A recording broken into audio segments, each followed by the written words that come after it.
Hey, what's going on, everybody? Welcome back to Year of the Batman. Today's BTAS episode is I Am the Night. So, this episode, it's mostly dealing with like the mental toll of being Batman, and I really appreciate when the TV shows take like the time to talk about this because I mean, being Batman, like both physically but also mentally, has got to be really, really taxing. So it starts off, you see a very dis not disgruntled, but like defeated Bruce. He's like going over a paper, and uh, Penguin's trial just like got overturned, and he wasn't committed. And I'm just like, did he like bribe? Who did he bribe? Like, how does Penguin keep getting out of these situations? Once again, Justice City in Gotham, you need to just start executing your criminals. Just bam, no more problem. I don't know why that's such a hard concept. But he's just so defeated, and he's like, I don't even know why I bother with this anymore, Alfred. And Alfred's like, look, you've saved countless people, you put away tons of criminals. And Batman's like, yeah, I guess. It's just like, it just doesn't stop. It doesn't stop, and I'm tired. Which, completely justified. Like, it's not like Batman hasn't earned this moment. He most certainly has, with all the good he's done, only for like the bad to keep persisting and persisting. Like, I get it. Like, that Batman is totally justified in his feelings. So this night, however, also coincides with the night of his parents' anniversary's death, and how him and Leslie Tompkins like to stop by where they were shot and leave off two roses. So he's doing that, where at the same time, a sting operation for like some kind of drug lord is going down, and Harvey and Gordon and several other cops are there, and Bullock's like, all right, are we ready to move in? And he's like, let's just wait for Batman to show up, and then we'll get started. So Batman, he's delivering the roses with Leslie, and he's like, sometimes every year, I always think if this will be the last time to come back here. I'm so tired. And when he's talking, he hears a ruckus. Some like low life. He's getting, I guess roughed up because he owes some men $50, and he's kind of a shitty kid. Like, he tricked some guys to giving him some money because he was pretending to be like lost and he needs some money for bus fare. Like a real scumbag. So I feel no sympathy for this kid. To see him like get roughed up over money, I'm like, good, yeah, fuck him up.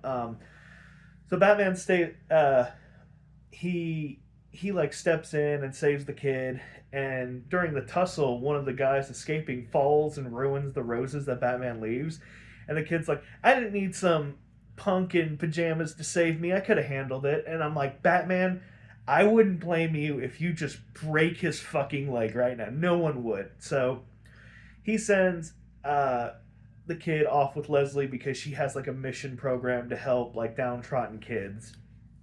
And I'm just like, well, he still owes people money, so you're kind of just putting a target on Leslie by doing that, but whatever. So Batman, he's on his way to the sting operation because he wants to fulfill his obligation, but they started like, it wasn't even maybe 5 minutes because they Harvey was getting impatient. Like, it's now or never, Commissioner. We got to do it. So they start it, and turns out it was like a big setup all along. And so everybody, like, gunfire's all blazing. Batman shows up and he tear gases them, and they get everybody except like the main guy. And he's driving away, but Batman does stop him, and everybody's like, oh, okay, good, day is saved, all what that. And then you see Gordon lying on the ground because he just been shot. Because like the main boss man of it, I can't remember his name, it's not important, but he had a beef with Gordon because he was going to get the score of his lifetime, but Gordon caught him and put him away. So now he's got like this vendetta of Gordon.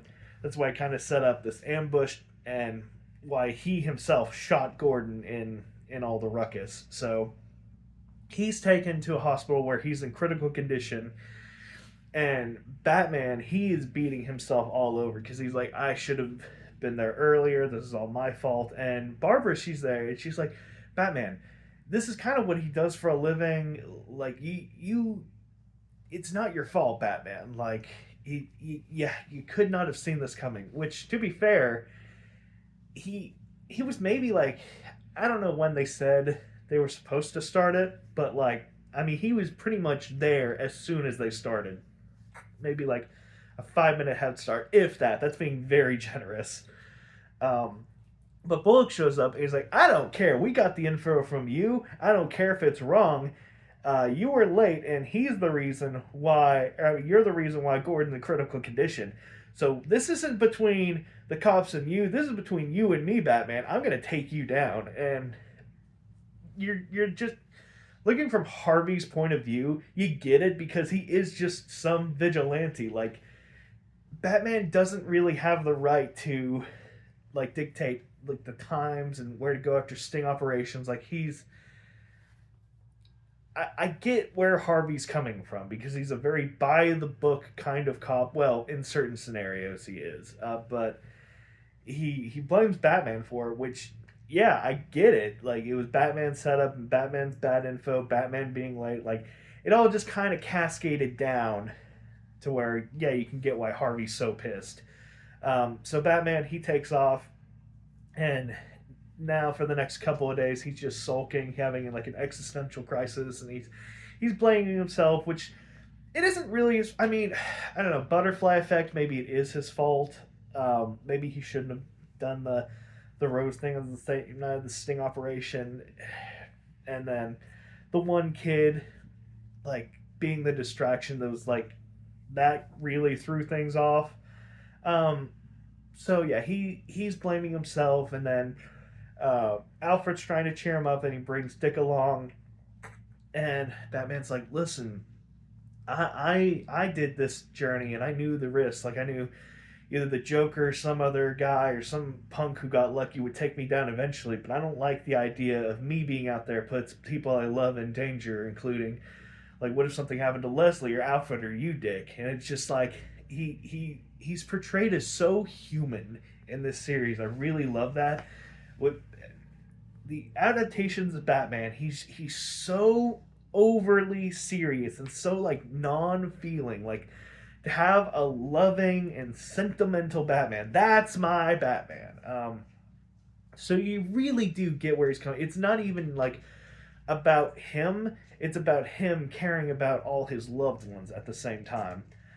So also, while this is going on, the one person, I can't remember his name, but like the leader of the drug lord, he's in jail right now waiting his trial. And one of the criminals in there, he's like, "Hey, if you talk to so and so, there's a surefire way to get out of here." And I'm like, did dude, like, why is the Gotham State and asylum, like, why is it all such a joke to where there's like a system for escaping? So the guy does escape pretty freaking easily, mind you, and everybody's like, "Oh my God, Gordon, he's his target. Like, he's gonna come after him." So Dick, he gets on Batman's ass a little. He kind of gives him like a reality kick, and he's like, "Listen, if you're not gonna do this, I'm gonna do this. I was taught everything by you, including not giving up. So I'm gonna take care of this while you're sitting here sulking." Which, a little bit, but I mean, it's just what Batman needed. So Batman, he goes out there, and then he catches up with the drug lord, and like literally just before he's about to execute Gordon, he saves him. And Gordon, he like barely wakes up, and he tells Batman how he always wanted to be a hero just like him, and maybe if he was younger he could be a Batman. And I'm just like, oh, that's such a sweet moment. And also with Barbara, I will say they do keep hinting at her being Batgirl.